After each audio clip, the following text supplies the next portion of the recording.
Tonight at 6, a new wildfire erupts in northern Colorado. Homes have been evacuated. The highway is closed. This is more than a nuisance. Meanwhile, the smoke is unrelenting. Experts say it's especially dangerous this year. The particulates are high enough that everybody's going to start feeling that. Downtown Denver restaurants say they miss their office-dwelling neighbors. The feeling isn't exactly mutual. We have to keep one office for licensing purposes, and if it wasn't for that, I would not even have that. And we begin with the wildfire forcing people to run from their homes tonight in northern Colorado. The Cameron Peak fire is burning west of Fort Collins. This is near Chambers Lake.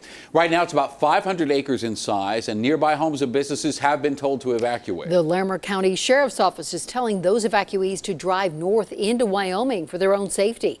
Highway 14 is also closed between Rustic and Gould tonight as a precaution. High winds have prevented crews from bringing in the air support they so badly need right now. So that leaves the job to the 40 or so firefighters on the ground, and we will update you on their progress as we learn more.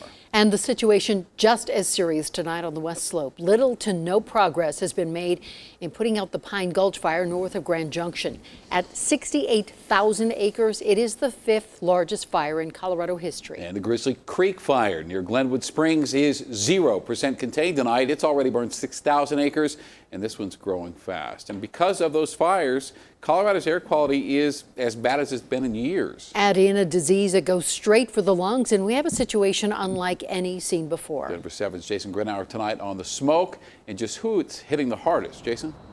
Yes, and usually, guys, from our Denver7 roof, you can see some clearly defined mountain peaks and levels and a pretty clear start to the sunset. But yesterday, today, even tomorrow, get used to that haze that's bringing with it some added concern for more people than usual this year.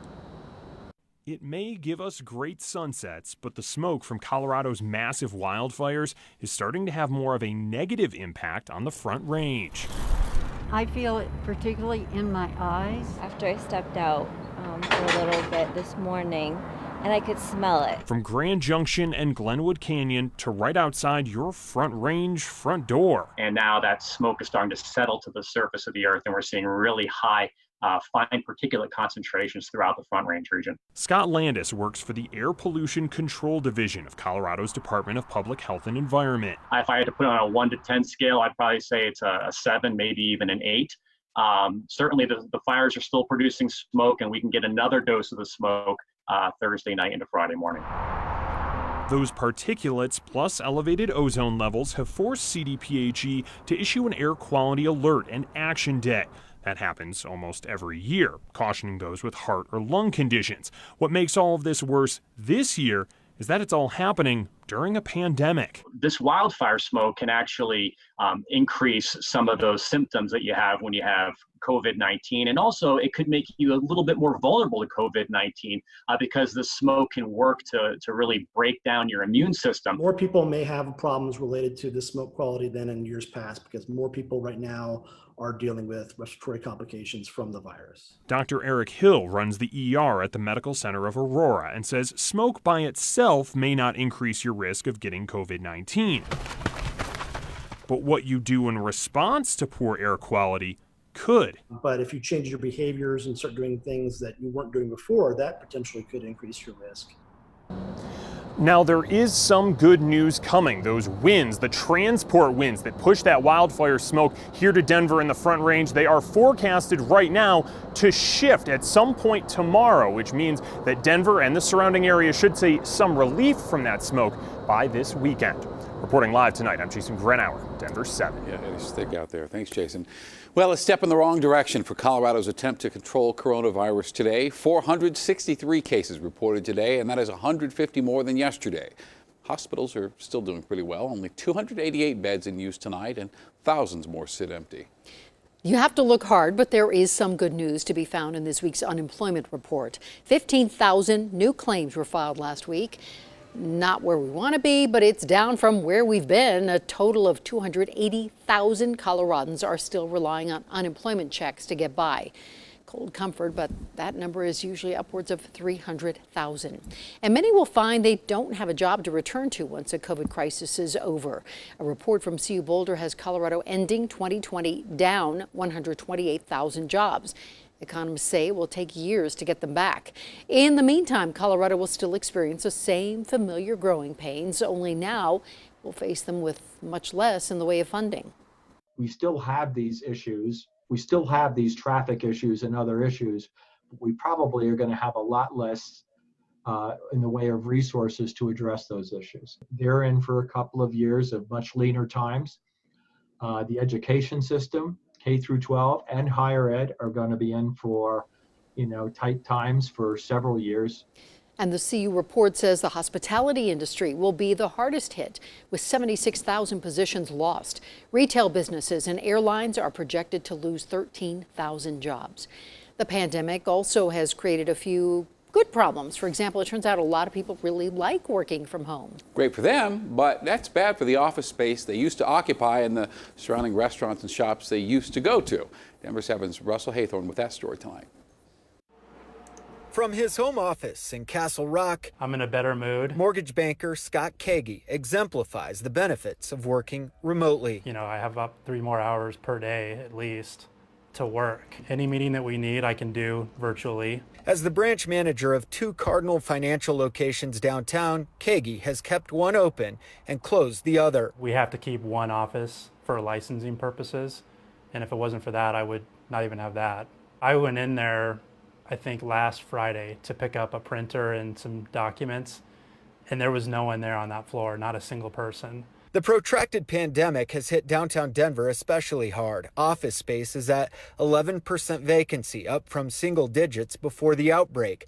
Just this week, the iconic Rialto Cafe announced it is closing after more than 2 decades in business downtown. And we have seen some restaurants and a couple retailers close up their shop. It is painful. Randy Thalen with the Downtown Denver Partnership says while times are tough, they are tracking a slight rebound in foot traffic. We've tripled the amount of pedestrians downtown since the bottom. It's back in April. Our economic development activity remains quite strong. Sam Bailey with the Denver Metro Chamber says there's still a lot of confidence in the Metro Denver market. If you look at it, our commercial real estate rates are about half that of San Francisco, New York. That affordability and quality of life could bode well for Denver's eventual recovery.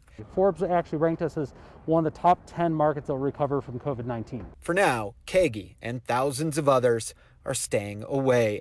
I think for me, I'm actually more productive because I don't have a commute anymore. Russell Haythorne, Denver 7. A judge is expected to rule today or tomorrow on whether Boulder unfairly moved the goalposts on a ballot initiative. The issue is over housing. Right now, Boulder only allows 3 non-related people per home, and a group is fighting to loosen those requirements. They were confident they had collected enough signatures to get the issue on the November ballot, and then the city told them, oh, we actually gave you the wrong number, and sorry, the deadline's already passed. So that group is now suing. And yesterday we told you about William Perry Penley, the acting and possibly soon to be permanent director of the Bureau of Land Management. Well, BLM declined to make him available for an interview, but they did agree to take our questions in writing, and well, late last night we got some answers. And we asked 3 things. Does Penley believe in climate change? Does he believe the federal government should sell off its western lands? And would he push fracking on the 245 million acres of land his department oversees? Now, without some controversy, fracking is already allowed by BLM. The responses require reading between the lines. So, to the question on climate change, we were told, quote, Mr. Penley has stated previously that he is not a scientist, but serves at the pleasure of the secretary, who has clearly stated that climate change is real. Now, Penley has previously said climate change is like a unicorn because neither exists. And to the question of whether the federal government should sell off its lands, Penley again invokes his boss, the Secretary of the Interior, who he says adamantly opposes the wholesale transfer or sale of public lands.